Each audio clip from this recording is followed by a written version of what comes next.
Hello student, मैं दीक्षा। स्वागत है आपका आपके अपने यूट्यूब चैनल में। हम पढ़ रहे हैं जून 2023 के करंट अफेयर को। इस करंट अफेयर श्रृंखला के अंतर्गत अभी तक हमारे 6 मेजर टॉपिक कंप्लीट हो गए हैं। आज का हमारा 7वां मेजर टॉपिक होगा विज्ञान एवं प्रौद्योगिकी के संदर्भ में। विज्ञान और प्रौद्योगिकी के संदर्भ में जून महीने में क्या समसाम की घटना रही, उन सब के बारे में विस्तृत में परिचर्चा करते हैं। चलिए तो स्टार्ट करते हैं आज के हमारे पहले टॉपिक, बाह्य अंतरिक्ष से संबंधित वैश्विक व्यवस्था अर्थात आउटर स्पेस गवर्नेंस के बारे में। हाल ही में संयुक्त राष्ट्र ने for all humanity the future of outer space governance शीर्षक से एक संक्षिप्त नीतिगत विवरण जारी किया हुआ है। तो किसके द्वारा यह विवरण जारी किया गया है? संयुक्त राष्ट्र के द्वारा for all humanity the future of outer space governance के द्वारा। इनसे संबंधित तथ्यों के संदर्भ में देखते हैं कि इस संक्षिप्त विवरण को सितंबर 2024 में न्यूयॉर्क में संयुक्त राष्ट्र की मेजबानी में आयोजित होने वाले भविष्य का शिखर सम्मेलन या समिट ऑफ द फ्यूचर पहले ही जारी किया जा गया है। इस शिखर सम्मेलन का उद्देश्य भविष्य की चुनौतियों से निपटने के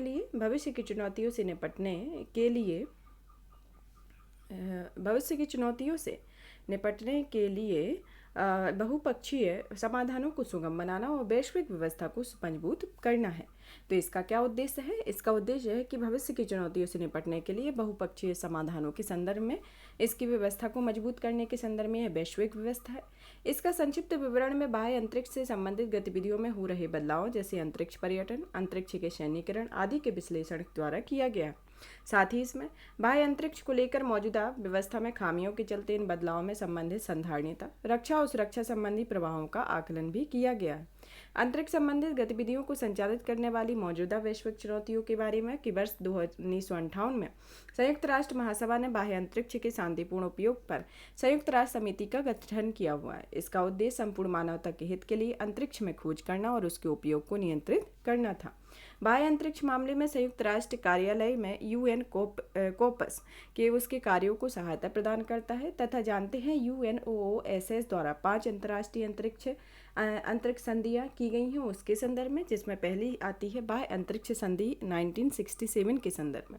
यह संधि चंद्रमा और अन्य खगोलीय पिंडों सहित बाह्य अंतरिक्ष में खोज करने तथा बाह्य अंतरिक्ष के उपयोग में अलग अलग देशों की गतिविधियों को नियंत्रित करने वाले सिद्धांतों पर संधि के रूप में जाना जाता है।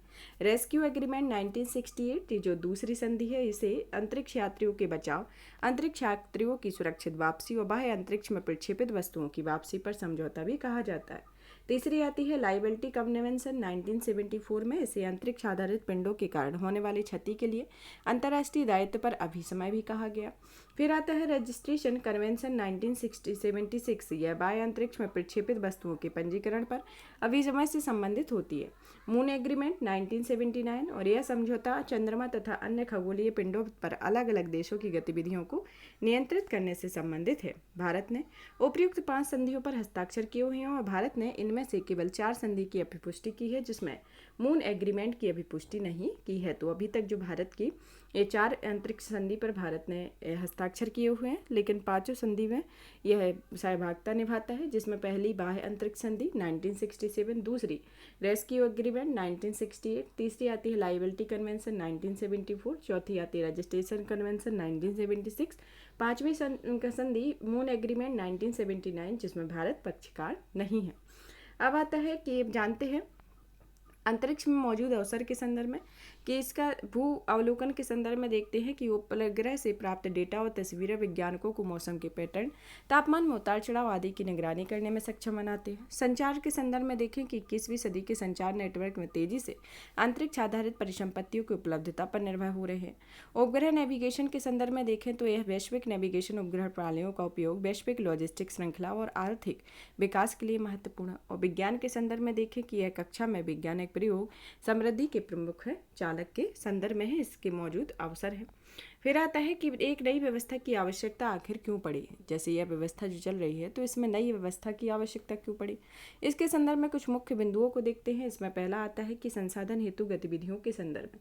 संसाधन हेतु गतिविधियों के संदर्भ में देखते हैं कि अंतरिक्ष में संसाधनों को खोजने, उनका दोहन और उपयोग करने को लेकर कोई आम सहमति आधारित अंतर्राष्ट्रीय व्यवस्था और इसके भावी कार्यान्वयन का मार्गदर्शन करने के लिए कोई प्रणाली मौजूद नहीं है। आने वाले कुछ दशकों में अंतरिक्ष क्षेत्र की वाणिज्यिक गतिविधियों का मुख्य फोकस अंतरिक्ष आधारित संसाधनों का दोहन करने पर होता है।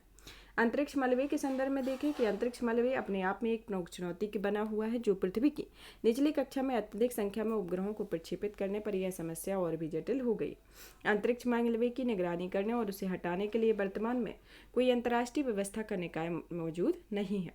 अंतरिक्ष आधारित ट्रैफिक संबंधी समन्वय के संदर्भ में कि वर्तमान में अंतरिक्ष राष्ट्रीय और क्षेत्रीय संस्थाओं द्वारा निम्नलिखित आधार पर अंतरिक्ष आधारित ट्रैफिक पर प्रतिबंधित किया गया है।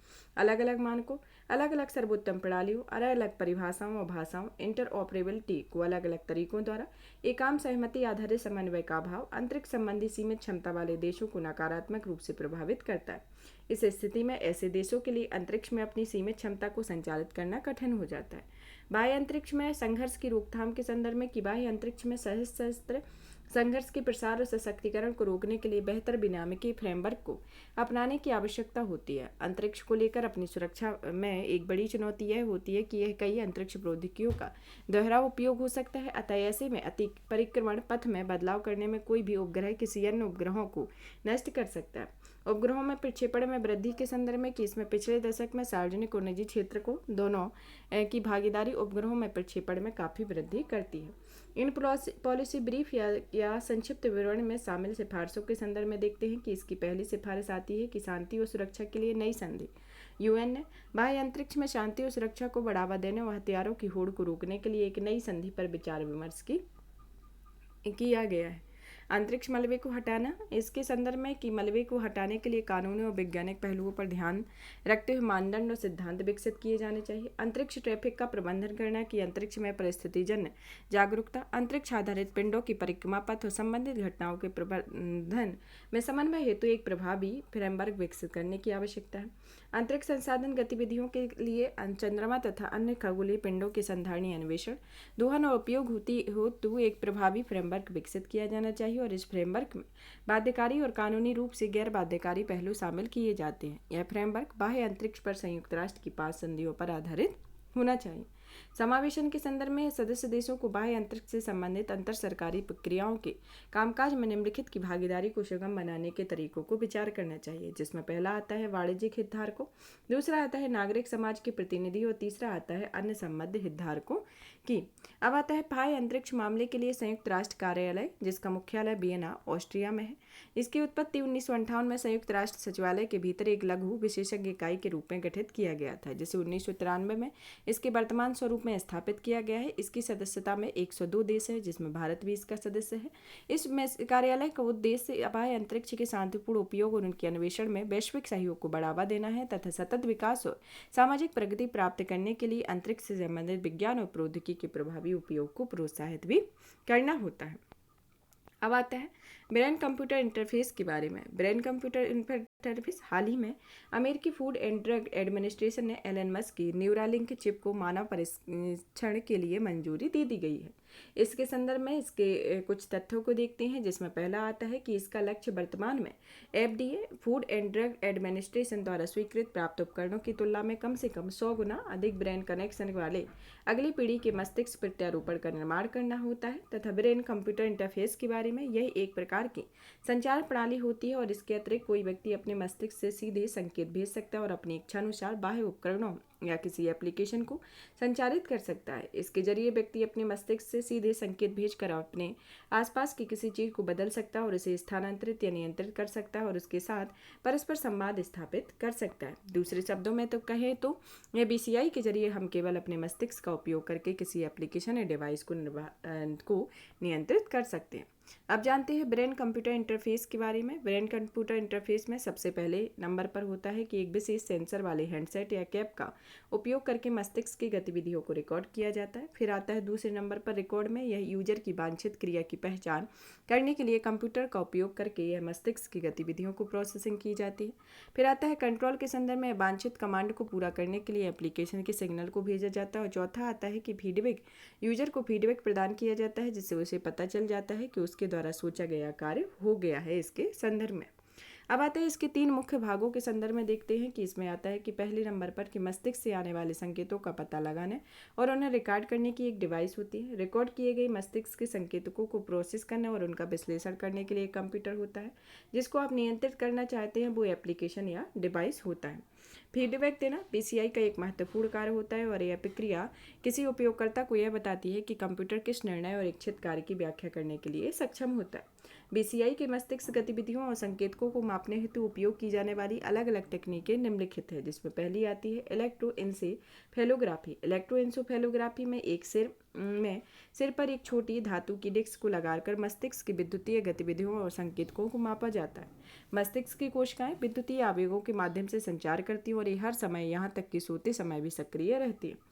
फंक्शनल मैग्नेटिक रेजोनेंस इमेजेंसी के बारे में यह है, इसके तहत तंत्रिका तंत्र संबंधी गतिविधियों की प्रतिक्रिया में रक्त ऑक्सीजनीकरण और इसके प्रवाह में आए बदलाव का पता लगाया जाता है। जब मस्तिष्क का कोई भाग अधिक सक्रिय होता है तो वह ऑक्सीजन की अधिक खपत करता है, इसलिए ऑक्सीजन की बढ़ती हुई मांग को पूरा करने के लिए एक सक्रिय भाग का रक्त का प्रवाह बढ़ जाता है। बीसीआई के उपयोग के बारे में, जिसमें पहला आता है कि शारीरिक दिव्यांगता और वृद्ध लोगों की मदद करने में कि बीसीआई कृत्रिम अंगों के सटीक नियंत्रण को सक्षम कर सकता है और जिसमें दिव्यांग प्राकृतिक तरीके से चलने फिरने में सक्षम बनाते हैं। साथ ही यह उपयोग वृद्धि लोगों को चलने फिरने की क्रियाओं और संज्ञानात्मक क्षमताओं की सहायता के लिए भी किया जाता है। बीमारियों के इलाज के संदर्भ में कि इसके जरिए पार्किंसन रोग, मिर्गी, रीढ़ की हड्डी की चोट आदि का इलाज किया जा सकता है। यह मोटापा, ऑटिज्म, अवसाद, सिजोफ्रेनिया और टिटनेस के संभावित उपचार हेतु कुछ संभावनाएं भी प्रस्तुत करता है। टिटनेस एक या दोनों कानों में किसी ध्वनि की बजने या भिनभिनाने की आवाज़ होती है और यह ध्वनि लगातार या रुक रुक कर सुनाई दे सकती है। सामान्यतः इसका संबंध सुनने की शक्ति को खोने से होता है। मस्तिष्क संबंधी अनुसंधान को सुगम बनाना कि मस्तिष्क के बारे में समझ को बेहतर बनाने के लिए वैज्ञानिक बीसीआई का उपयोग कर सकते हैं और कुछ शोधकर्ताओं ने पूरी तरह से बेहोश या अल्पचेतन अवस्था वाले रोगियों की भावनाओं का पता लगाने के लिए बीसीआई की तकनीक का इस्तेमाल किया हुआ है। मानव के प्रदर्शन में सुधार करना कि बीसीआई का उपयोग निम्नलिखित हेतु न्यूरोफीडबैक प्रशिक्षण साधन के रूप में किया जाता है और व्यक्ति के मौजूदा संज्ञानात्मक प्रदर्शन के सुधार करना होता है। मानव क्षमताओं को बढ़ाने और मानव कंप्यूटर इंटरेक्शन को बेहतर बनाने के लिए बीसीआई का उपयोग सजगता और संज्ञानात्मक क्षमताओं की आवश्यकता वाले कार्य करने में व्यक्ति के प्रदर्शन को बेहतर बनाने के लिए किया जाता है। अब आती है बीसीआई से संबंधित चिंताएं, जिसमें पहली आती है तकनीकी और उपयोगिता से जुड़ी चिंता, जिसमें प्रत्येक व्यक्ति विशिष्ट मस्तिष्क संकेत उत्पन्न करता है जिन्हें स्पष्ट रूप से मापना मुश्किल काम होता है। इसके अलावा मस्तिष्क द्वारा प्राप्त संकेतों को बीसीआई द्वारा सटीक रूपांतरण न किए जाने पर भी नुकसान पहुंचा जा सकता है। दूसरा आता है डेटा की निजता और सुरक्षा के संदर्भ में बीसीआई को साइबर हमले का खतरा रहता है, जिसमें हैकर्स मैलवेयर का उपयोग करके उसके डिवाइस द्वारा उत्पन्न मस्तिष्क तरंगे के डेटा को बाधित कर सकते हैं। सामाजिक प्रभाव के संदर्भ में देखिए, इसमें व्यक्ति द्वारा उपयोग किए गए बीसीआई की लागत सैकड़ों से हजारों डॉलर तक होती है, जिसमें आबादी का एक विशाल हिस्सा इसको खरीदने में सक्षम नहीं होता है। नैतिक चिंताओं के संदर्भ में देखें कि इसमें बीसीआई की द्वारा मानव की क्षमता को बढ़ाने के संबंध में अनुचित लाभ पहुंचाने और इसके उपयोग के लिए अनिवार्य सहमति क्या होगी, इस बारे में सवाल उठाए जा सकते हैं। चिंतकीय चिंताओं के बारे में देखते हैं। चिकित्सीय चिंताओं के बारे में देखें कि बीसीआई के मस्तिष्क से अन्य कार्य भी प्रभावित होते हैं और इससे किसी अवांछित दुष्प्रभाव जैसे दौरे, सिर दर्द, मनोस्थिति के बदलाव, संज्ञानात्मक हानि आदि देखने में मिल सकती है। इसको निष्कर्ष के तौर पर समझें तो इसमें आने वाले दशकों में देखेंगे कि यह बीसीआई अनुसंधान और विकास में वृद्धि रहने की संभावना होती है और इसके अलावा हमें लोगों के दैनिक जीवन में बीसीआई और अधिक व्यापक उपयोग देखने को मिलते हैं। साथ ही बीसीआई की पूरी क्षमता का फायदा उठाने के लिए सटीकता और विश्वसनीयता और दक्षता में सुधार की भी जरूरत होती है। अब जानते हैं न्यूरॉन्स के बारे में कि न्यूरॉन्स होते क्या हैं। न्यूरॉन्स मस्तिष्क से लाखों कोशिकाओं से बना होता है जिन्हें न्यूरॉन्स कहते हैं, जिसमें न्यूरॉन्स की तंत्रिकाएं कोशिकाएं भी कहा जाता है। ये न्यूरॉन्स एक विशाल नेटवर्क के साथ मिलकर काम करते हैं जो शरीर की प्रक्रियाओं और समन्वय को नियंत्रित को बनाए रखते हैं। इसमें देखना, सुनना, सूंघना, स्वाद और शारीरिक गतिविधियां, श्वास, हृदय गति आदि का समन्वय और नियंत्रण करना शामिल होता है। न्यूरॉन शरीर में सूचनाओं, संकेतों, संदेशों का प्रवाह करते हैं, जिसमें न्यूरॉन्स मस्तिष्क के अलग अलग भागों के साथ साथ मस्तिष्क, रीढ़ की हड्डी, पूरे शरीर में सूचना भेजने के लिए विद्युत और रासायनिक संकेतकों का उपयोग करते हैं। न्यूरॉन्स वस्तुतः तंत्राक्ष जैसे एक्सॉन कहा जाता है के माध्यम से विद्युत और रासायनिक संकेतकों को अन्य कोशिकाओं में भेजते हैं तथा न्यूरॉन्स इन संकेतों को पेड़ की जड़ के समान दिखने वाली द्रुमकाय या डेंड्राइट के माध्यम से भी प्राप्त करते हैं। न्यूरॉन्स 3 प्रकार के होते हैं, जिसमें पहली आती है सेंसरी न्यूरॉन्स, दूसरी आती है मोटर न्यूरॉन्स, तीसरी आती है इंटर न्यूरॉन। सेंसरी न्यूरॉन्स वे न्यूरॉन्स होते हैं जो ज्ञानेंद्रियों को सूचना को मस्तिष्क तक ले जाती है। मोटर न्यूरॉन्स वे होते हैं जो शारीरिक मांसपेशियों की स्वैच्छिक गतिविधियों को नियंत्रित करते हैं, जैसे चलना, बात करना और मस्तिष्क की तंत्रिका कोशिकाओं में मांसपेशियों तक सूचना पहुंचाना। और तीसरा आता है इंटरन्यूरॉन्स। ये मस्तिष्क तथा रीढ़ की हड्डी में पाए जाने वाले न्यूरल मध्यवर्ती होते हैं और ये सेंसरी न्यूरॉन्स या अंटर न्यूरॉन्स से लेकर मोटर न्यूरॉन्स और अन्य इंटरन्यूरॉन्स को संकेत भेजते हैं।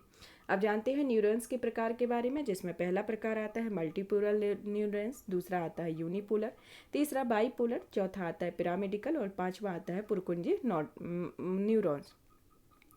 पहला आता है मल्टीपोलर न्यूरॉन्स। यह न्यूरॉन्स एक एकल एक्सॉन्स और उससे सममित रूप से निकले हुए डेंड्राइट होते हैं। दूसरा आता है यूनिपोलर, जो आमतौर पर केवल आकाशूर की प्रजातियों में पाए जाते हैं, जिनमें न्यूरॉन्स में एकल एक्सॉन होता है। बाईपोलर न्यूरॉन्स यह कोशिकाएं के दोनों छोरों पर एक तरफ एक्सॉन होता है जो दूसरी तरफ डेंड्राइट होते हैं। और चौथा आता है पिरामिडिकल न्यूरॉन्स, जो न्यूरॉन्स में एकल एक्सॉन होता है जिसमें पिरामिड जैसी आकार में कई डेंड्राइट होते हैं। और पांचवा आता है पुरकुंजी न्यूरॉन्स, जिसमें एक कोशिकीय से बाहर निकले हुए कई डेंड्राइट होते हैं, जिसमें न्यूरॉन्स एक प्रकार के दमनकारी न्यूरॉन्स होते हैं जिसमें जैसे ये न्यूरोट्रांसमीटर छोड़ते हैं और अन्य न्यूरॉन्स को सक्रिय होने से रोकते हैं। अब जानते हैं कि आखिर न्यूरॉन्स कैसे काम करते हैं।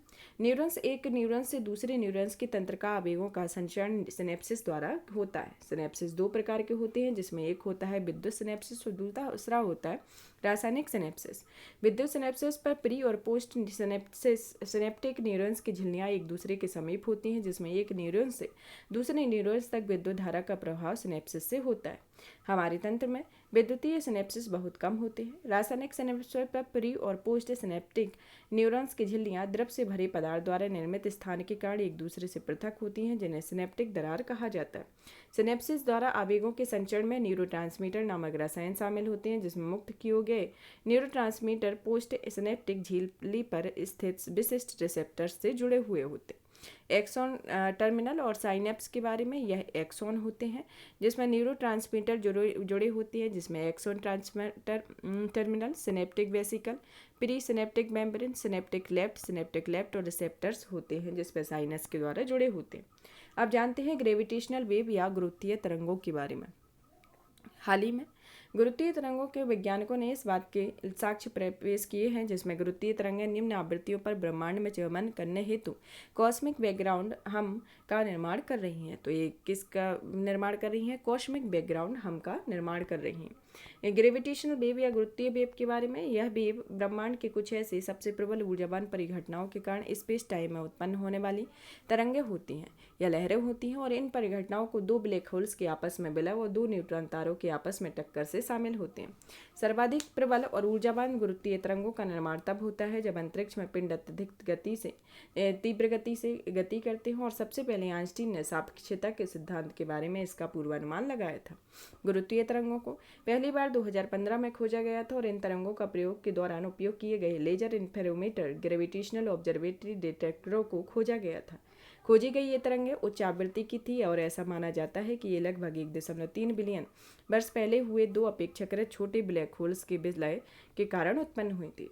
वैज्ञानिकों ने निम्न आवृत्ति गुरुत्वीय तरंगों का पता कैसे लगाया, इसके संदर्भ में देखते हैं कि यह निम्न आवृत्ति वाली गुरुत्वीय तरंगों का पता लगाने के लिए शोधकर्ताओं ने पल्सर का अध्ययन किया था, जिससे दुनिया भर में 6 बड़े रेडियो टेलीस्कोप का उपयोग किया गया है, जिसमें भारत स्थित giant metre wave radio telescope जो पुणे में स्थित है, जो विश्व के 6 बड़े रेडियो टेलीस्कोप में से एक है, जिनने साक्ष्य प्रदान करने में महत्वपूर्ण भूमिका निभाई हुई है। जिसमें 5 अन्य telescope Germany, United kingdom, France, Italy और नीदरलैंड में स्थित है।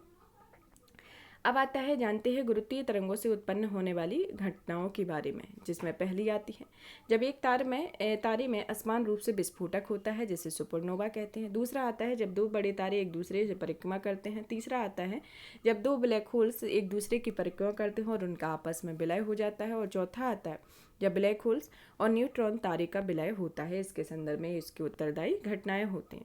उच्च और निम्न आवृत्ति वाली गुरुत्वीय तरंगों के संदर्भ में पहली आती है उच्च आवृत्ति वाली गुरुत्वीय तरंगें छोटे आकार के दो ब्लैक होल्स के आपस में विलय के कारण उत्पन्न होती हैं, जिसमें जब छोटे आकार के दो ब्लैक होल्स एक दूसरे की परिक्रमा करते हैं तो नज़दीक आने लगते हैं और वे अधिक तेजी से एक दूसरे की परिक्रमा करने लगते हैं, और अंततः दोनों के विलय के बाद उच्च आवृत्ति वाली गुरुत्वीय तरंगें उत्पन्न होती हैं।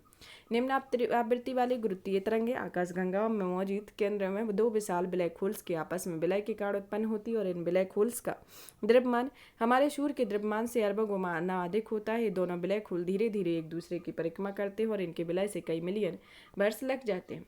Giant metre wave radio telescope के बारे में। Giant metre wave radio telescope खगोल भौतिकी की घटनाओं का अध्ययन करने वाला उपकरण होता है। यह निम्न रेडियो आवृत्तियों पर काम करते निकटवर्ती सौरमंडल से पृथ्वी के अवलोकन युक्त ब्रह्मांड के छोर तक अवलोकन करते हैं, जिसमें यह रेडियो स्पेक्ट्रम मीटर वेवलेंथ भाग को अध्ययन के लिए विशेष रूप से चुना जाता है, क्योंकि भारत में स्पेक्ट्रम के इस भाग में मानव निर्मित रेडियो अवरोध काफ़ी कम होता है। इसका परिचालन national centre for of radio extero physics Pune द्वारा किया गया है, जिसे Tata institute of fundamental research का एक भाग है। GMRT एक स्वदेशी परियोजना है जिसका डिजाइन स्मार्ट अवधारणा पर किया गया है, जिसमें S का मतलब स्ट्रेच होता है, M का मतलब मैस, E का मतलब अटैच, R का मतलब टू रोप और T का मतलब ट्रेस पर आधारित होता है। GMRT के प्रमुख उद्देश्य के बारे में देखते हैं कि यह प्रोटो क्लस्टर या प्रोटो गैलेक्सीज के न्यूट्रल हाइड्रोजन द्वारा उत्सर्जित रेडियो लाइन के वर्णक्रमीय रेखा पर लाल रंग की तरफ शिफ्ट में डिटेक्ट करता है। यह हमारी आकाशगंगा में तेजी से घूर्णन करने वाली पल्सर की खोज और उनका अध्ययन करना होता है। GMRT के कुछ वैज्ञानिक परिणाम में देखते हैं कि इसमें पहला आता है कि आकाशगंगा के प्रथम फास्ट रेडियो वेस्ट के आणविक हाइड्रोजन गैस वितरण का मानचित्रण किया गया है। ग्लोबल क्लस्टर NGC 1851 एक नई पल्सर के हो जा गया है। सौर और कोरोनल होल में संबंधित अवलोकन किया गया है और अति दूर स्थित आकाशगंगा में आणविक हाइड्रोजन से निकलने वाले रेडियो सिग्नल को डिटेक्ट किया गया। रेडियो आकाशगंगाएं क्वासर आदि का अध्ययन भी किया गया। पल्सर तेजी से घूमने वाले न्यूट्रॉन तारे होते हैं और ये विकिरण प्रकाश पुंज उत्सर्जित करते हैं, जिसमें पृथ्वी के प्रकाश से चमकदार रोशनी के रूप में देखा जाता है और इनका उत्सर्जन समय के एक अत्यंत सटीक अंतराल पर होता है। इसलिए वैज्ञानिक पल्सर को कॉस्मिक घड़ी के रूप में भी देखते हैं। 15 वर्षों की अवधि के दौरान पल्सर का अध्ययन करके वैज्ञानिकों ने यह पाया है कि न्यूट्रॉन तारे या पल्सर से उत्सर्जित कुछ प्रकाशपुंज पृथ्वी तक थोड़ी देर तक और उससे जबकि कुछ बाद पहुंचते हैं, यह अंतराल सेकंड के 10 लाखवें भाग के बराबर होता है। अतः वैज्ञानिकों ने इस नतीजे पर पहुंचने पर गुरुत्वीय तरंगों के कारण स्पेस टाइम में व्यवधान के कारण उत्पन्न होता है, जिसमें ब्रह्मांड में गुरुत्वीय तरंग गमन के दौरान स्पेस टाइम के ताने बाने संकुचन और विस्तार करती हैं। इस संकुचन और विस्तार के कारण पृथ्वी और पल्सर के बीच की दूरी में अत्यधिक सूक्ष्म बदलाव होता है और इसके परिणाम स्वरूप पल्सर से प्रकाश पुंज में थोड़े पहले या थोड़े बाद में होता दिखाई देता है। वैज्ञानिकों ने ब्रह्मांड के ग्रेविटेशनल वेव की तुलना में लोगों के बड़े समूह की आपसी बातचीत की भुनभुनाहट से की है, जिसमें किसी एक व्यक्ति की बात सुनना और समझना कठिन होता है। आप जानते हैं शोध अध्ययन के महत्व के बारे में, जिसमें देखते हैं कि यह हमारे ब्रह्मांड में मौजूद ग्रेविटेशनल वेव बैकग्राउंड के बारे में पर्याप्त डेटा प्रदान करता है। इससे वैज्ञानिकों को ब्रह्मांड की प्रगति और विकास के बारे में अपनी मौजूद ज्ञान को बढ़ाने में मदद मिलती है। इसमें सुपरमैसिव ब्लैक होल की विलय की प्रकृति से संबंधित प्रश्न को उत्तर ढूंढने में मदद मिलती है, जैसे सुपरमैसिव ब्लैक होल्स का पाया जाना कितना आम है, वे एक दूसरे के कितने नज़दीक आते हैं और इसमें अन्य कारक उनके विलय को क्या योगदान देता है। निष्कर्ष के तौर पर देखें कि शोधकर्ताओं को उम्मीद है कि इस तरह से गुरुत्वीय तरंगों का अध्ययन जारी रखने के लिए इसमें ब्रह्मांड में सबसे बड़े पिंडों के बारे में अधिक जानने में मदद मिलेगी और इससे ब्रह्मांड में ब्लैक होल और आकाशगंगाओं के विलय से संबंधित इतिहास के बारे में जानने के लिए नए रास्ते खुलेंगे। अब आता है गुरुत्वाकर्षण और स्पेस टाइम के बारे में कि यह क्या होता है। आइजैक न्यूटन के द्वारा अपने गुरुत्वाकर्षण सिद्धांत कहा है ने अपने गुरुत्वाकर्षण सिद्धांत में कहा था कि जिस बल के कारण से पृथ्वी पर गिरता है, उसी बल के कारण चंद्रमा अपनी कक्षा में रहते हुए पृथ्वी की परिक्रमा करता है। न्यूटन ने बताया कि यह बल दो पिंडों के द्रव्यमान और गुणनफल के अनुक्रमानुपाती और दो पिंडों के बीच की दूरी के व्युत्क्रमानुपाती होता है।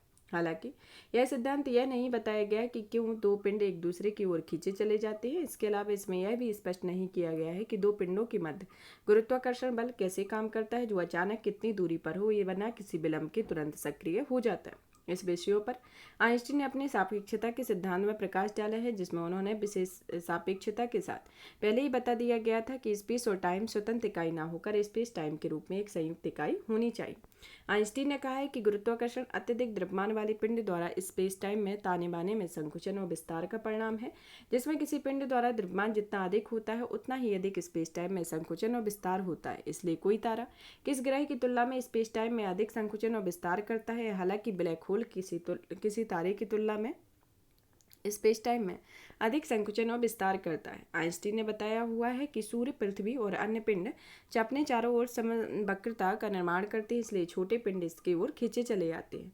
पृथ्वी, सूर्य और अन्य सभी पिंड गतिमान होते हैं, इसलिए उनके चारों ओर वक्रता भी गतिमान होती है। इससे स्पेस टाइम में लहरें उत्पन्न होती हैं, और जैसे जल में चलती नाव से लहरें उत्पन्न होती हैं, और इन्हीं लहरों में आइंस्टीन को गुरुत्वीय लहरें कहा हुआ है। अब आता है सुर्खियों में रहे हिग्स दुर्लभ हिग्स बोसॉन के क्षय के बारे में। लॉर्ड हेडन कोलाइडर का संचालन यूरोपीय ऑर्गेनाइजेशन फॉर न्यूक्लियर रिसर्च के वैज्ञानिक कर रहे हैं। हाल ही में लार्ज हेडल कोलाइडर का प्रयोग की एक दुर्लभ प्रक्रिया का परिणाम होता है, जिसमें हिग्स बोसोन का क्षय जेड बोसोन या फोटोन के द्वारा हुआ है। परमाणु अनुसंधान के लिए यूरोपीय संगठन के बारे में, जिसका मुख्यालय जेनेवा स्विट्जरलैंड में है, जिसे 1954 में स्थापित किया गया था, यह CERN के शोधकर्ता की ब्रह्मांड की भूतपूर्व संरचना की जांच करता है, जिसमें पदार्थ की मौलिक घटनाओं का अध्ययन करने के लिए किया जाता है। इसमें 23 सदस्य देश होते हैं, जिसमें भारत इसका एसोसिएट सदस्य है, जिसका उद्देश्य मौलिक भौतिकी के क्षेत्र में अनुसंधान करना, पार्टिकल एक्सीलेटर फैसिलिटी की एक विशेष श्रृंखला प्रदान करना और अपने प्रमुख एक्सीलेटर लार्ज हेडर कोलाइडर पर उसकी अधिकतम क्षमता का उपयोग करना है। अब आता है इसके बारे में, यह एक बहुत ही दुर्लभ क्षय प्रक्रिया होती है, जिसमें हिग्स बोसोन के साथ हमारे ब्रह्मांड के बारे में महत्वपूर्ण जानकारी प्रदान करती है। यह क्षय को CERN के लार्ज हेडन कोलाइडर के पर जनरल पर्पस डिटेक्टर और एटलस और CMS में देखा गया था। इस खोज में निहितार्थ में समझते हैं कि यह क्षय ऐसे कणों को अस्तित्व या अप्रत्यक्ष प्रमाण प्रदान करता है, जिसका पूर्वानुमान स्टैंडर्ड मॉडल और पार्टिकल फिजिक्स के में भी नहीं किया गया था। इस शोध में 5वें मौलिक बलों का भी पता चलता है, जिसकी खोज अभी तक नहीं हुई है। भौतिक शास्त्रियों में वर्तमान में 4 मूल बलों की मान्यता दी है, जिसमें शामिल है प्रबल बल, दुर्लभ बल, विद्युत चुंबकीय बल और गुरुत्वाकर्षण बल। इसके अंतर्गत 4 बल है। अब जानते हैं हिग्स बोसोन के बारे में, कि हिग्स बोसोन की परिकल्पना के बारे में। इस प्रचलित रूप से गॉड पार्टिकल भी कहा जाता है। यह एक परमाणु उप परमाणु का कण होता है। इसे पहली बार 1960 में भौतिक शास्त्री पीटर हिग्स और उनके अन्य वैज्ञानिकों के द्वारा पता लगाया गया था, जिसका अस्तित्व 2012 में CERN ने LHC में किए गए प्रयोगों के द्वारा सिद्ध किया हुआ था। इस बल को दर्शाते यह उस बल को दर्शाता है जिसमें कोई कण ऊर्जा क्षेत्र में गुजरते समय अनुभव करता है, जिसे हिग्स फील्ड भी कहा जाता है। यह संपूर्ण ब्रह्मांड में पाया जाता है। जैसे उदाहरण के लिए इलेक्ट्रॉन की हिग्स फील्ड के साथ परस्पर क्रिया के दौरान अनुभव किए जाने वाले प्रभावों को हिग्स बोसोन के रूप में परस्पर क्रिया का परिणाम माना जाता है। अब आता है हिग्स बोसोन के गुण के बारे में, जिसका द्रव्यमान 125.35 गीगा इलेक्ट्रॉन वोल्ट है, जिसे फोटोन के द्रव्यमान के लगभग 133 गुना होता है। स्पिन के बारे में, यह एक स्केलर पार्टिकल होता है जिसका स्पिन 0 और इसमें कोई कोणीय संवेग नहीं होता है। लाइफ टाइम के बारे में, इनका लाइफ टाइम बहुत छोटा होता है और उच्च ऊर्जा टकराव के बाद इसकी तेजी से अन्य कणों में क्षय भी हो जाता है। डिटेक्टर के संदर्भ में इनका पता अप्रत्यक्ष रूप से उन कणों को देखकर लगाया जाता है जिनका इसमें क्षय होता है। सामान्य रूप से हिग्स बोसोन का क्षय फोटॉन्स की युग्मों और W या Z बोसोन युग्मों में होता है, जिसमें हालिया शोध में हिग्स बोसोन को फोटोन और Z बोसोन के क्षय होने से वादाय लगाया गया था, जो कि एक असामान्य होता है। लार्ज हेडल कोलाइडर के बारे में, यह दुनिया का सबसे बड़ा और सबसे शक्तिशाली कण त्वरक होता है, जिसे 2008 में जेनेवा में CERN में स्थापित किया गया था। और LHC एक 27 किलोमीटर का सुपर कंडक्ट मैग्नेट की वृत्ताकार संरचना होती है और इस वृत्ताकार संरचना में त्वरकों के माध्यम से कणों की ऊर्जा को बढ़ाया जाता है। और LHC में लगभग प्रकाश की रफ्तार से गति करने वाले कणों के आपस में टकराया जाता है। इसके संदर्भ में अब आता है standard model of particle physics क्या होता है। Standard model of particle physics यह एक सैद्धांतिक फ्रेमवर्क होता है जिसमें जो पदार्थ मौलिक कणों को और उनके पारस्परिक क्रियाओं की व्याख्या करते हैं। इस मॉडल में पदार्थ के व्यवहार को नियंत्रित करने पर 4 बलों में से 3 बलों को शामिल किया जाता है, जिसमें बल आते हैं विद्युत चुंबकीय बल, प्रबल बल और कमजोर बल आते हैं। वर्तमान में इस स्टैंडर्ड मॉडल के तहत गुरुत्वाकर्षण बल को शामिल नहीं किया गया।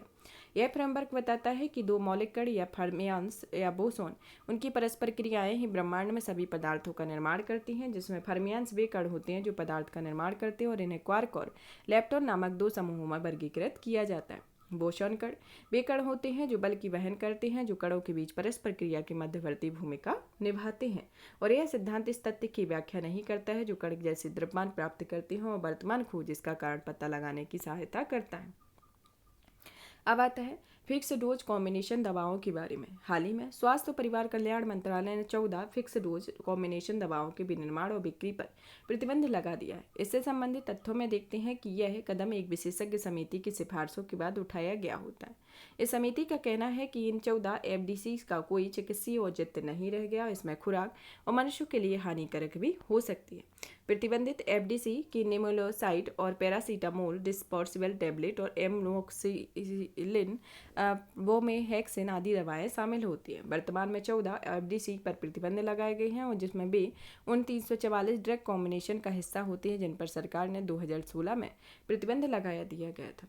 फिक्स डोज कॉम्बिनेशन के बारे में। फिक्स डोज कॉम्बिनेशन ऐसे दवा उत्पाद होते हैं जिनमें एक से अधिक सक्रिय सामग्रियां होती हैं जिनका उपयोग रोग के निश्चित लक्षण के लिए किया जाता है। किसी दवा के उत्पाद जिसमें कैप्सूल, टैबलेट, क्रीम, इंजेक्टिबल के जैविक रूप से सक्रिय घटक को सक्रिय औषधि सामग्रियां कहते हैं, जिसमें यह रोग इलाज के लिए शरीर के आवश्यक प्रभाव उत्पन्न करते हैं। यह कोई कॉम्बिनेशन पहली बार नहीं बनाया गया, जबकि इसमें एक नई दवा की परिभाषा को भी शामिल किया गया है। नई दवाओं को राज्य लाइसेंसिंग प्राधिकरण के द्वारा लाइसेंस पर दिए जाने पर भारत के औषधि महानियंत्रक से पूर्व मंजूरी लेना अनिवार्य कर दिया गया था, जिसमें भारत की औषध महानियंत्रक केंद्रीय औषध मानक नियंत्रण संगठन का प्रमुख होता है, जिसका प्रमुख कार्य देश भर में गुणवत्तापूर्ण दवाओं की आपूर्ति को सुनिश्चित करना होता है। केंद्रीय औषध मानक नियंत्रण संगठन स्वास्थ्य और परिवार कल्याण मंत्रालय के अंतर्गत कार्य करता है, जिसमें यह एक वैधानिक निकाय होता है जो केंद्रीय औषधि प्राधिकरण के रूप में स्थापित किया गया है, जिसका मुख्य कार्य ड्रग एंड कॉस्मेटिक एक्ट 1940 के केंद्र सरकार को सौंपे गए कार्यों को करना होता है। एफडीसी के गुण के बारे में। एफडीसी यह एक एकल सक्रिय सामग्री वाली दवाओं की तुलना में लाभकारी होता है। जैसे एफडीसी दवाएं अधिक कारगर सिद्ध होती हैं, जिनमें उपयोग से लिए दवाओं को प्रतिकूल प्रभावों की संभावना भी कम होती है। यह अलग अलग दवाओं के आनुपातिक मिश्रण के परिणामस्वरूप लागत में आई कमी के चलते एफडीसी के उत्पादन की लागत को कम करती है और इसके वितरण में आवश्यक लॉजिस्टिक आसानी से उपलब्ध होते हैं, जो अन्य संसाधनों को सीमित होने की स्थिति में फायदेमंद सिद्ध हो सकता है।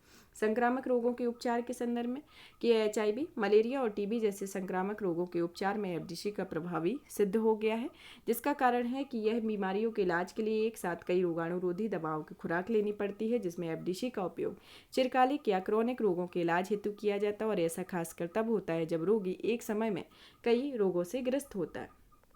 रोगी को दवा लेने में आसानी के संदर्भ में कि अलग अलग दवाएं देने की बजाय रोगी को एफडीसी के रूप में एकल दवा दी जाती है, जिसे पिल बर्डन में कमी करना भी कहते हैं, और यह दवा एक रोगी को कोई भूल नहीं होती है। अब जानते हैं कि भारत में एफडीसी के विनिमय से जुड़ी चिंताओं के बारे में। दवा को मूल्य नियंत्रण व्यवस्था से बचाने के लिए कुछ कंपनियां जो होती हैं वह अलग अलग दवाओं के एफडीसी को परिवर्तित कर देती हैं। कई दवा की गुणवत्ता में समझौता किया जाता है, जिससे 4 वर्ष बाद एफडीसी को कई अन्य दवा कंपनी द्वारा राज्य लाइसेंसिंग अधिकारी में लाइसेंस प्राप्त करने के पश्चात उत्पादन शुरू कर दिया जाता है। कई बार ऐसा देखने को मिलता है कि राज्य लाइसेंसिंग अधिकारी फार्माकोलॉजिकल अध्ययन की गहन पड़ताल किए बिना ही लाइसेंस जारी करते हैं। विनियामक के हितधारकों के बीच सामंजस्य के अभाव होता है। ऐसा इसलिए क्योंकि यह राज्य लाइसेंसिंग प्राधिकरण डीसीजीआई की पूर्व मंजूरी के बिना एफडीसी के लिए विनिर्माण लाइसेंस जारी कर सकता है। राज्य औषधि नियंत्रण संगठन भी कई समस्याओं के ग्रस्त हैं, जिसमें अपर्याप्त बुनियादी सुविधाएं, औषधि निरीक्षणों की अपर्याप्त संख्या और उनकी कम योग्यता आदि को शामिल होता है। भारत में दवाओं में होने वाले प्रतिकूल प्रभाव की रिपोर्टिंग की प्रणाली की भी व्यवस्था की नहीं है तथा वर्तमान में भारत के पास बाजार में उपलब्ध एफडीसी की इनकी बिक्री संबंधी टर्नओवर के उपयोग में पैटर्न में सटीक डेटाबेस उपलब्ध नहीं है। अब आता है एफडीसी के दोषों के बारे में कि फार्माकोडायनामिक दवाओं के असर या मिसमैच में यह एफडीसी के 2 घटकों के बीच बेमेल की होने की दशा में इन दवाओं के असर को कम कर सकता है, जो विषाक्तता बढ़ाता है। जैसे उदाहरण के लिए एक दवा में एडिवेट एंगेलिनिस्टिक दोनों प्रभावों के तत्वों को शामिल करता है। सेल्फ लाइन में कमी, जिसमें असंगत व अप्रासंगिक दवाओं की मिश्रित करने पर एफडीसी की सेल्फ लाइन में कमी करता है। दवाओं में असरदार होने पर संदेह की direct observed therapy, short course और यूरा थेराप्यूटिक ड्रग मॉनिटरिंग के अभाव में टीबी जैसे रोगों के उपचार के लिए एफडीसी में दवाओं की असरकारक होने का सवाल उठाया जाता है। रोगाणुरोधी प्रतिरोध में यह असंगत एफडीसी के साथ निम्न गुणवत्ता वाली रोगाणुरोधी दवाओं की खुराक रोगजनक को मारने के लिए बेअसर होती हैं, जिसमें रोगजनकों में एफडीसी के प्रति प्रतिरोध विकसित होता है। एफडीसी के विनिमय के सुधार हेतु सुझाव में पहला आता है कि समय समय पर सर्वेक्षण की आवश्यकता। इस क्षेत्र में मौजूदा समस्या का आकलन करने के लिए दवा विनिर्माताओं ने थोक और खुदरा दुकानों का समय समय पर सर्वेक्षण करना चाहिए। राष्ट्रीय औषधि प्राधिकरण में इसमें हाथी समिति और औषधि नीति 1994 द्वारा सुझाए गए इस प्राधिकरण को संसद द्वारा अधिनियम पारित करके स्थापित करने का विचार किया है। कड़ी दंडात्मक कार्यवाही की गई है, जिसमें मार्सेलर समिति में सुझाव दिया था कि दवाओं के उत्पादन में किसी भ्रष्टाचार के मामले में शामिल लोगों के खिलाफ सख्त कार्यवाही दूसरों के लिए ऐसे भ्रष्टाचार करने से रोकेगी। जिसमें उदाहरण के लिए समिति ने यह सिफारिश की थी कि नकली दवा के विनिर्माण और बिक्री के लिए आजीवन कारावास की सजा और मृत्युदंड को बदल दिया जाना चाहिए। अब आता बहुचरणीय दृष्टिकोण का होना कि भारत में एफडीसी के विवेकपूर्ण उपयोग को रोकने के लिए सभी हितधारकों जैसे कि उपभोक्ताओं, चिकित्सकों, विनियामकी प्राधिकरण, उद्योग और शिक्षाविदों को शामिल करते हुए बहुचरणीय दृष्टिकोण अपनाने की जरूरत होती है। आवश्यक वस्तु आदेश 2017 में इस आदेश को अंतिम रूप देने के लिए और लागू करने के लिए अनैतिक गतिविधियों पर अंकुश लगाने के लिए मदद की जा रही है। अब आता है एफडीसी के विनिमय के लिए भारत द्वारा उठाए गए कदमों में पहला आता है ड्रग एंड कॉस्मेटिक एक्ट 2008। इस एक्ट के तहत नकली और मिलावटी दवाओं में विनिर्माताओं के लिए कठोर दंड का प्रावधान किया गया है। इसके अलावा इसमें कुछ अपराधों को संज्ञेय और गैर जमानती भी बनाया गया। देश भर में दवा के नमूनों के परीक्षण में तेजी लाने के लिए CDSCO के तहत केंद्रीय औषधि परीक्षण प्रयोगशालाओं की परीक्षण क्षमताओं को लगातार मजबूत किया जाता रहा और वर्ष 2017 में ड्रग एंड कॉस्मेटिक नियम 1945 में संशोधन। इसमें यह प्रावधान किया गया है कि आवेदक को दवाओं के ओरल डोजेज और विनिर्माण का लाइसेंस प्राप्त करने के लिए आवेदन के साथ साथ बायोइक्विवेलेंस अध्ययन का परिणाम भी प्रस्तुत करना होगा। इससे संबंधित तथ्यों में आता है कि पहला आता है कि आवश्यक दवाओं का निश्चित खुदरा मूल्य होना कि राष्ट्रीय औषधि मूल्य निर्धारण प्राधिकरण ने 23 दवाओं की खुदरा कीमतें तय की हैं, जिसमें मधुमेह, उक्त रक्तचाप में इलाज की दवाएं भी शामिल हैं, जिसमें औषधि आदेश 2023 के तहत 15 अधिसूचित दवाओं की अधिकतम कीमतों को भी संशोधित किया गया है। भारत में दवा पर मूल्य नियंत्रण के संदर्भ में कि स्वास्थ्य और परिवार कल्याण मंत्रालय ने मूल्य नियंत्रण के लिए आवश्यक दवाओं की राष्ट्रीय सूची 2022 को जारी की है और ये आवश्यक दवाएं स्वतः ही औषधि आदेश 2013 के अधीन आ जाती हैं। राष्ट्रीय औषधि मूल्य निर्धारण प्राधिकरण इन नियमों को लागू करता है, जिसमें राष्ट्रीय औषधि मूल्य निर्धारण प्राधिकरण रसायन और उर्वरक मंत्रालय के एक स्वतंत्र निकाय है, जिसके अंतर्गत अन्य कार्य हैं। जिसका पहला आता है कि यह दवाओं की उपलब्धता की निगरानी करता है। दूसरा आता है बाजार में दवाओं की कमी पर नजर डालता है। तीसरा आता है कंपनियों की बाजार हिस्सेदारी, दवाओं में उत्पादन, निर्यात और आयात संबंधी डेटा एकत्र करता है और उसका रखरखाव करना होता है। अन्य कार्य में आता है यह drug and cosmetic act 1940, pharmacy act 1948, drug and magic remedies act 1954, narcotics drug and psychotropic substance act 1985 के अंतर्गत इसके अंतर्गत बनाए गए कुछ कानून हैं। अब आता है स्किल सेल एनीमिया के बारे में। हाल ही में भारत के प्रधानमंत्री ने मध्य प्रदेश में राष्ट्रीय स्किल सेल एनीमिया उन्मूलन मिशन की शुरुआत की है। आप जानते हैं स्किल सेल रोग के बारे में, यह क्या होता है। स्किल सेल रोग एक प्रकार का हीमोग्लोबिन विकार होता है जो वंशानुगत रक्त रोग होता है जो शरीर में ऑक्सीजन के प्रवाह को प्रभावित करता है। इस रोग में लाल रक्त कोशिकाओं के आकार में परिवर्तन हो जाता है और कोशिका एक साधारण डोनेट के आकार से परिवर्तित होकर अर्धचंद्राकार या दंडांती के आकार की बन जाती है, जिसमें कि ये इस चित्र में दिखाया गया है कि जिसमें ये साधारण लाल रक्त कोशिकाएं हैं, जिसमें साधारण हीमोग्लोबिन दिखाया गया है।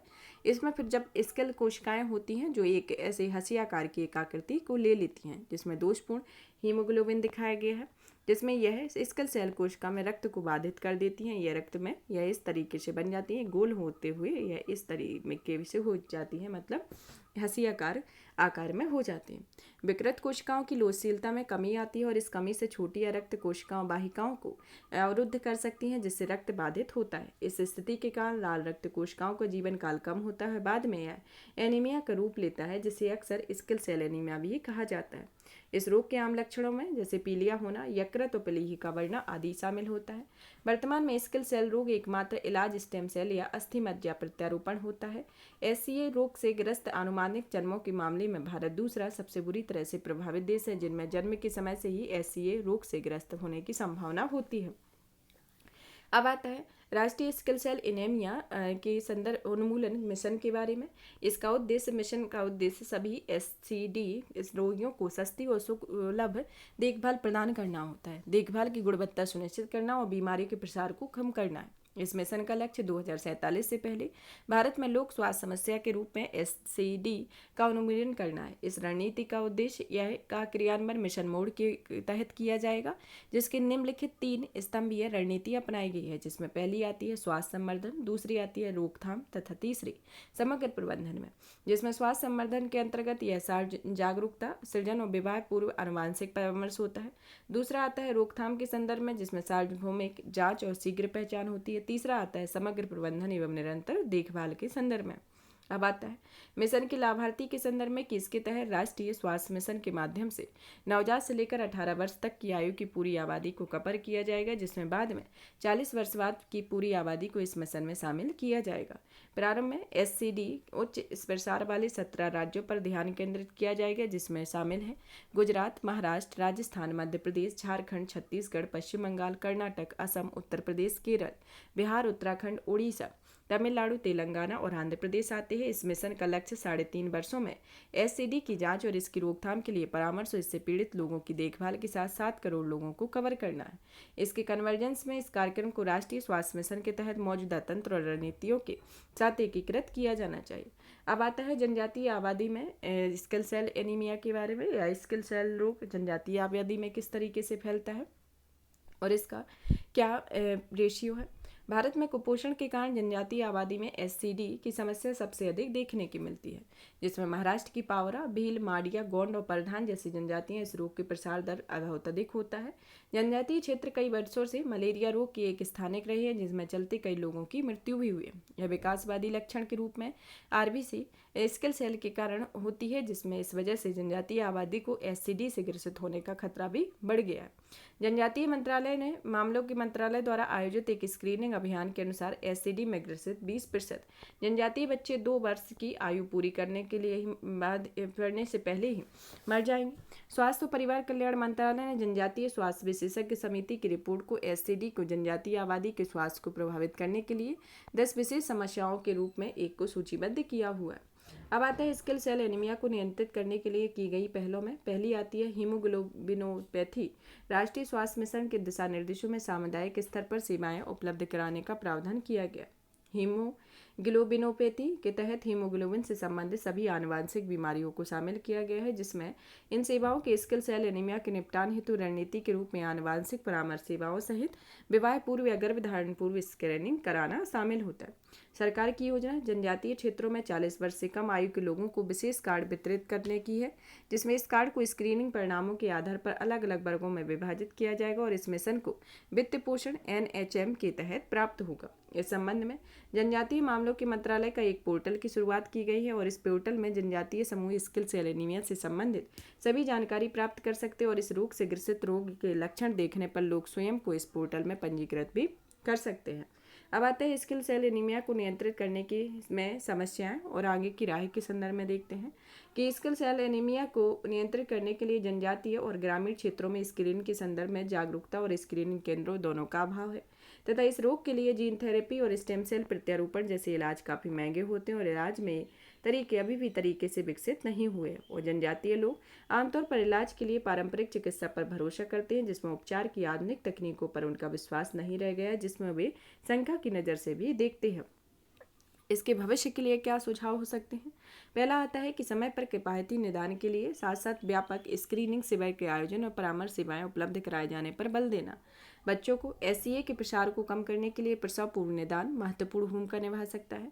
संसाधनों का उचित उपयोग, परियोजनाओं की उचित कार्यान्वयन और जमीनी स्तर पर जागरूकता पैदा करने की आवश्यकता। सरकार और गैर सरकारी के संगठनों के बीच एससीए की समस्या को हल करने के लिए महत्वपूर्ण है। फिर आता है फ्रंटलाइन कार्यकर्ताओं द्वारा मरीज सहायता समूहों का गठन किया जा सकता है और इस मरीजों द्वारा उपचार संबंधी निर्देशों का पालन करने में सुधार लाया जा सकता है। साथ ही इससे रोगियों के परिवार के सदस्यों और उनका देखभाल करने में भी मदद शामिल हो सकती है। अब आता है स्टेम सेल्स के बारे में। अभी पढ़ा हमने सिकल सेल एनीमिया के बारे में, अब जानते हैं स्टेम सेल्स के बारे में। हाल ही में अमेरिका और ब्रिटेन वैज्ञानिकों ने एक टीम अंडाणु और शुक्राणु की आवश्यकता के बिना स्टेम सेल का उपयोग करके विश्व के पहले कृत्रिम मानव भ्रूण जैसी संरचना का विकास किया। तो कृत्रिम मानव भ्रूण जिसमें अंडाणु और शुक्राणु की बिना आवश्यकता के इसका विकास किया गया। चलिए इससे जानते हैं इससे संबंधित तथ्यों के बारे में, जिसमें पहला आता है कि यह भ्रूण मानव विकास के प्रारंभिक चरणों के प्राकृतिक भ्रूणों के समान प्रतीत होता है, जिसमें कृत्रिम मानव भ्रूण जैसी संरचनाओं में धड़कते हृदय, मस्तिष्क के विकास का अभाव है, परंतु ऐसी कोशिकाएं जरूर हैं जो गर्भनाल, अंडपीत कोश और भ्रूण का रूप ले सकती हैं। यह मॉडल वैज्ञानिकों को आनुवंशिक विकारों के प्रभाव और बार बार होने वाले गर्भपात के पीछे जैविक कारणों को समझने के में मदद करेंगे। यह अनुसंधान प्रौद्योगिकी विज्ञानकों और मानव विकास के छुपे रहस्यों को समझने में मदद करेगा और परीक्षण करके गर्भावस्था का पता लगाने और इसके पहले की अवधि में BBHD या black box of human development को भी कहा जाता है। अब जानते हैं जैव चिकित्सा अनुसंधान और उपचारों में स्टेम सेल्स की प्रासंगिकता के बारे में, कि यह रोग की प्रकृति को पहचानने के संदर्भ में कि यह स्टेम सेल्स में अलग अलग कोशिकाओं के निर्माण को विनियमित करने वाले आनुवंशिक और आणविक संकेतकों के बारे में समझ होती है और इसकी सहायता से रोगों के विकास को समझा जाता है और उनका इलाज खोजा जाता है। स्टेम सेल थेरेपी इसे पुनर्योजी चिकित्सा के रूप में भी जाना जाता है, जिसमें स्टेम सेल थेरेपी किसी निश्चित बीमारी के इलाज हेतु क्षतिग्रस्त ऊतकों में नई सेल्स का प्रत्यारोपण किया जाता है। इसमें दो तरीके होते हैं, पहला आता है ऑटोलोगस, दूसरा आता है एलोजेनिक प्रत्यारोपण। ये दो तरीके के प्रत्यारोपण होते हैं, जिसमें ऑटोलोगस प्रत्यारोपण के तहत इसमें रोगी की स्वयं की स्टेम सेल का उपयोग किया जाता है, जिसमें एलोजेनिक प्रत्यारोपण के तहत इसमें दाता से प्राप्त स्टेम सेल का उपयोग किया जाता है।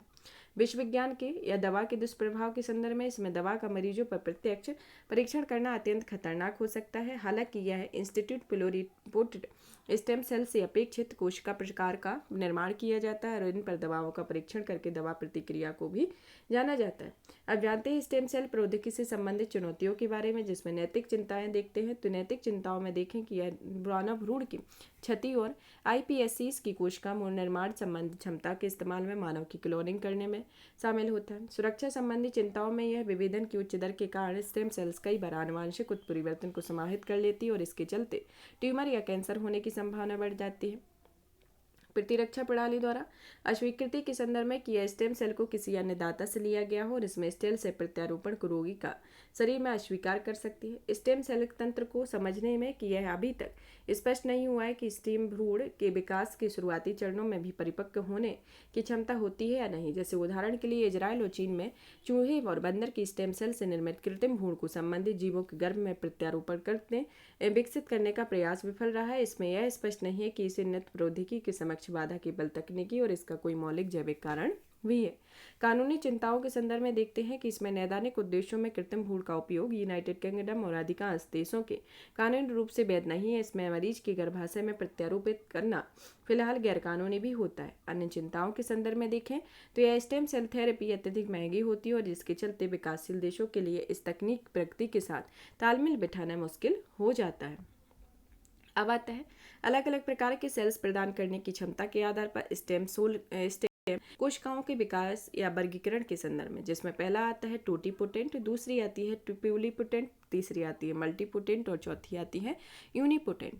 टोटीपोटेंट के अंतर्गत ये सभी तीन एम्ब्रॉय जन्म परत और बहिर्भ्रूणीय ऊतक बना सकती हैं, जिसमें निर्विवाद रूप से ज्ञात एकमात्र टोटीपोटेंट कोश का युग्मनज है जिसे जायगोट कहा जाता है। प्लुरिपोटेंट ये सभी तीन एंटीब्रॉइंग जन्म परतों जिसमें एक्सोडर्म, मेसोडर्म और एंडोडर्म होते हैं से बहुवंशक्रम निर्मित करती है। जैसे उदाहरण के लिए एम्ब्रियोनिक स्टेम कोशिकाएं। तीसरी आती है मल्टीपोटेंट, ये आमतौर पर एक ही एम्ब्रियोनिक जन्म परत से कम दो अलग अलग वंशक्रम निर्मित कर सकती है, जिसमें उदाहरण के लिए हेमियोपोटिएटिक स्टेम सेल रक्त वंशक्रम से विविध रक्त कोशिकाओं को जन्म देती है। यूनिपोटेंट उदाहरण के लिए त्वचा कोशिका केवल एक प्रकार की कोशिका निर्मित कर सकती है, लेकिन इसमें स्व नवीनीकरण का गुण होता है और यह गुण उसे गैर स्टेम से भी अलग करता है। इसके संदर्भ में अब आता है चिकित्सा में STC के उपयोग की वर्तमान स्थिति के बारे में, कि वर्तमान में किसी बीमारी के इलाज के इस्तेमाल में की जाने वाली एकमात्र स्टेम सेल अस्थि मज्जा में स्थित हेमियोपोएटिक स्टेम सेल होती है। इन स्टेम सेल को कैंसर से पीड़ित रोगी की अस्थि मज्जा में प्रत्यारोपित किया जाता है ताकि नई रोग कोशिका का मदद मिल सके, और इसका उपयोग फैंकोनी एनीमिया जैसे रोगों के पीड़ित के इलाज के लिए भी किया जाता है, जिसमें फैंकोनी एनीमिया रक्त संबंधी विकार होता है जो अस्थि मज्जा शरीर की जरूरतों को पूरा करने के लिए पर्याप्त स्वस्थ रक्त कोशिकाओं का निर्माण नहीं कर पाती है।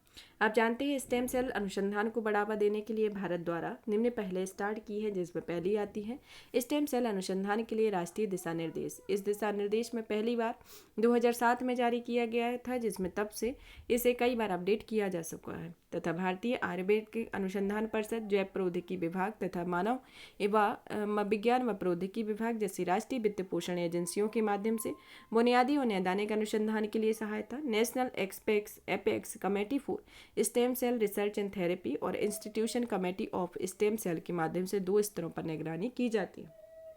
अब आता है आगे की राय में देखते हैं कि नैतिक दुविधाओं के समाधान के संदर्भ में कि स्टेम सेल संबंधी अनुसंधान और जमीनी वास्तविकता में होने वाले तीव्र बदलावों के साथ साथ तालमेल बिठाने में सक्षम विनामिकी फ्रेमवर्क को व्यवस्था बनाई जानी चाहिए।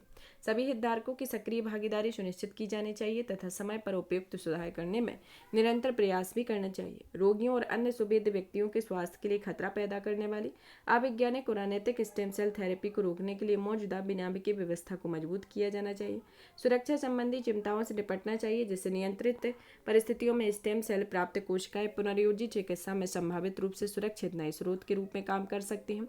अनुसंधान और विकास को बढ़ावा देने के संदर्भ में किया सर्वप्रथम वैज्ञानिकों के बारे में समझ को और अधिक बेहतर करता है, जिससे भ्रूणीय स्टेम सेल जैसे विकसित होती है तथा इसे समझने में मदद मिलती है तथा भ्रूणीय स्टेम सेल से निर्मित कोशिकाओं को कैसे नियंत्रित किया जाए, साथ ही बेहतर निर्णय लेने में सहायता मिलेगी। सहयोग के संदर्भ में कि इसमें निजी क्षेत्रों को द्वारा वित्त पोषण किया जाना चाहिए तथा यह दुरुपयोग के खिलाफ जागरूकता करनी चाहिए, जिससे विनियामकी निकायों को यह सुनिश्चित करने का प्रयास करना चाहिए कि उपलब्ध स्टेम सेल थेरेपी और प्रतिबंधित स्टेम सेल थेरेपी से में लोगों को पता हो। अब आता है प्रयोगशाला में निर्मित हीरे के बारे में कि हाल ही में प्रधानमंत्री ने संयुक्त राज्य अमेरिका ने अपनी राजकीय यात्रा के दौरान संयुक्त राष्ट्र अमेरिका की पहली महिला को 7.5 कैरेट का पर्यावरण अनुकूल प्रयोगशाला में निर्मित हीरा भेंट किया। प्रयोगशाला में निर्मित हीरों के बारे में जिसमें देखते हैं कि यह शुद्ध कार्बन के क्रिस्टलीकरण के माध्यम से कृत्रिम तरीके से निर्मित हीरे होते हैं। इन्हें भौतिकी तथा रासायनिक प्राकृतिक हीरे के समान ही होते हैं, जिसे 1954 में दुनिया का पहला LGD न्यूयॉर्क में जनरल इलेक्ट्रिक अनुसंधान प्रयोगशाला के वैज्ञानिकों ने बनाया हुआ था। इन हीरों की कठोरता और मजबूती के कारण इनका उपयोग उद्योगों में किया जाता है। इनका उपयोग कटर्स और कठोरता एवं मजबूती की आवश्यकता वाले अन्य उपकरणों को मशीनों में किया जाता है। इलेक्ट्रॉनिक्स में शुद्ध कृत्रिम हीरे का इस्तेमाल उनकी उत्कृष्ट तापीय और चालकता के कारण उच्च शक्ति वाले लेजर डायोड, लेजर एरे तथा उच्च शक्ति वाले ट्रांजिस्टर हेतु ताप प्रसारक के रूप में किया जाता है। भारत द्वारा प्रयोगशाला में निर्मित हीरों की संख्या 3 मिलियन से अधिक होती है, जो वैश्विक उत्पादन का 15% होती है। भारत रासायनिक वाष्प निक्षेपण प्रौद्योगिकी के माध्यम से प्रयोगशाला में निर्मित हीरों का सबसे बड़ा उत्पादक है और यह प्रौद्योगिकी वैश्विक LGD के उत्पादन में 25% का योगदान देती है। सरकार ने प्रयोगशाला में निर्मित हीरों के विकास को बढ़ावा देने के लिए अलग अलग उपाय किए हैं, जिसमें LGD का 50% कर समाप्त करना चाहिए और इसके अतिरिक्त सरकार ने IIT मद्रास में India centre for lab grown diamond स्थापित करने की भी घोषणा की है। अब आता है LGD के उत्पादन के तरीके के बारे में, जिसमें पहला आता है कि उच्च तापमान उच्च दाब विधि के बारे में। यह विधि 7,30,000 PSI तक के अत्यधिक उच्च दाब और अत्यधिक उच्च तापमान की आवश्यकता होती है, जिसे आमतौर पर ग्रेफाइट का उपयोग कच्चे माल के रूप में किया जाता है। फिर आता है रासायनिक वाष्प निक्षेपण विधि के संदर्भ में कि इसके अंतर्गत एक चैम्बर को कच्चे माल के रूप में आमतौर पर ग्रेफाइट के साथ गैसों कार्बन और हाइड्रोजन के मिश्रण से भरा जाता है। इसके बाद चैम्बर को माइक्रोवेव, लेजर, हॉट फिलामेंट का उपयोग करके 800 डिग्री से 900 डिग्री के तापमान तक गर्म किया जाता है, जिससे कार्बन हीरे में परिवर्तित कर दिया जाता है। अब जानते हैं LGDs और प्राकृतिक हीरे के संदर्भ में एक तुलना करते हैं, जिसमें LGD जो होता है इसमें किसी भी तरह की गंदगी या अशुद्धि नहीं पाई जाती है, लेकिन जो प्राकृतिक हीरे होते हैं जिसमें क्रिस्टल संरचना और अशुद्धियाँ तथा स्ट्रेंस होते हैं। LGD यह किफायती और उत्तम गुणवत्ता से युक्त होता है। जो प्राकृतिक हीरे होते हैं यह प्राकृतिक शुद्धता और कठिन खनन प्रक्रिया के कारण महंगा होता है। LGD यह बहुत कम या बिना किसी पर्यावरण क्षति को बनाया जाता है और यह प्राकृतिक हीरों के खनन से जल प्रदूषण होता है तथा गारंटीकृत मूल स्रोतों और स्रोत को ट्रैक किया जाता है। LGD के तहत तथा प्राकृतिक हीरे में संघर्ष वाले क्षेत्रों में से संबंधित हो सकते हैं, इसके अंदर में है। यहाँ पर हमारा साइंस एवं टेक्नोलॉजी से रिलेटेड टॉपिक फिनिश हुआ, जिसमें आगे जो टॉपिक रहेंगे वो इस नेक्स्ट पार्ट में इससे संबंधित सुर्खियों को कवर करेंगे। यहाँ पर पार्ट फर्स्ट रहेगा। और भी इसी तरीके के वीडियो को देखने के लिए वीडियो को लाइक करें, चैनल को सब्सक्राइब करें, ज़्यादा से ज़्यादा शेयर करें। धन्यवाद।